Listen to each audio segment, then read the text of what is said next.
right, it is 20 minutes after 7. Time to check in with Dan in Sonoma. What's up, Dan? The very heartbroken Dan from Sonoma. They said goodbye to my A's yesterday.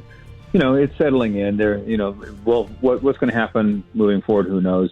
One thing I realized yesterday, today becomes Oakland becoming the largest city in the country without a sports franchise. I was trying to think of another city, and I'm not counting Reno, that is, sizable enough and has a sports team of any sort.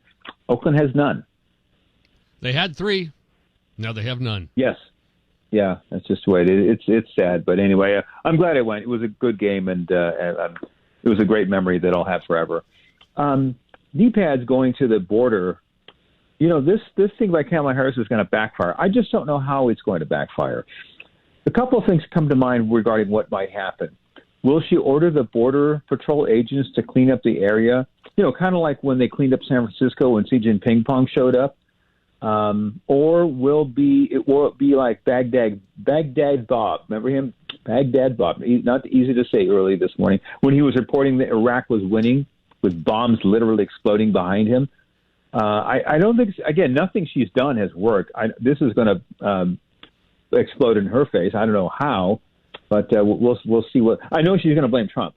She's going to blame Trump for this whole thing. So we'll see how that all happens. Benjamin Netanyahu, there's something else I'm curious to see what's going to happen. Apparently, Benjamin Netanyahu is going to speak before the UN today, also known as the Den of Thieves. I mean, the United Nations has become beyond a joke and should be shut down and dismantled. How many Arabs will be, walking out and booing him along the way? I don't think it's going to. I'm curious to see how well received he's going to be or not received, given the circumstances. Yeah, well, he's not well liked by a lot of people, which is a shame, because I'm a huge Netanyahu fan. I like Bibi. I do too. He's getting closer. That's what these ceasefire conversations are going nowhere. Israel, I think, is on the road to victory, and Netanyahu knows this. With that incredible, brilliant strategy and stunt that they pulled, getting, hands blown off from Hezbollah terrorists. Now he's striking with strength and with resolve.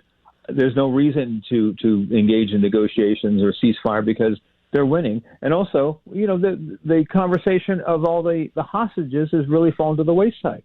What about those people? There's maybe 50 left that are still alive, if they're still alive.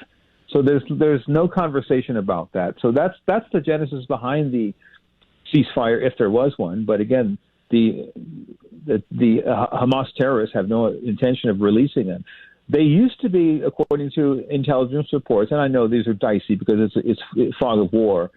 The remaining hostages were circled around. What's his name? Sinwar, the Yahya Sinwar. What a name. He was the mastermind behind October 7th. Now, the reports currently, Sinwar may be dead. It's unconfirmed reports, or may be seriously injured because of one of the many strikes that Israel engaged in this past week or so. So we don't know because of the lack of communication, thanks to again the Israelis with this brilliant thing. They've knocked out their communication. They can't talk to each other. The Hezbollah terrorists they can't trust their own technology. So everything has been stymied with them. There's going to be no ceasefire anytime soon. Now, how long this war is going to last? That's a tough question. They're getting down to the. It's sort of like going to the 5-yard line, and that's the last 5 yards to the end zone is usually the hardest.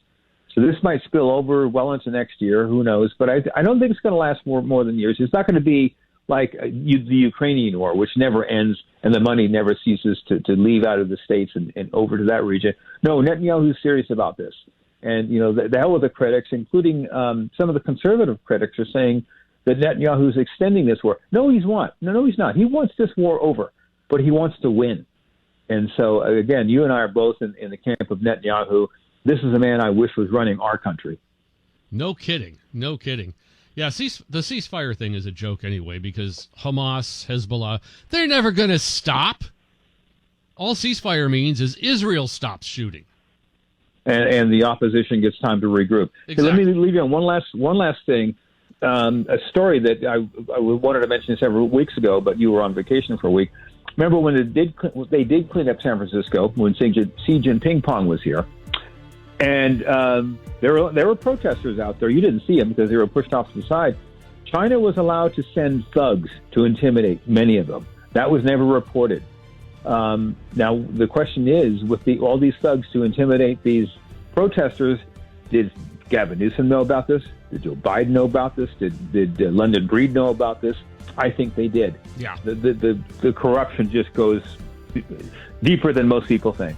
The hits just keep on coming. Yeah. Yep. Well, Dan, you are a fine American. I'm glad you went to the game, and I will talk to you next week. I will. Thanks, bud. Take care. 726.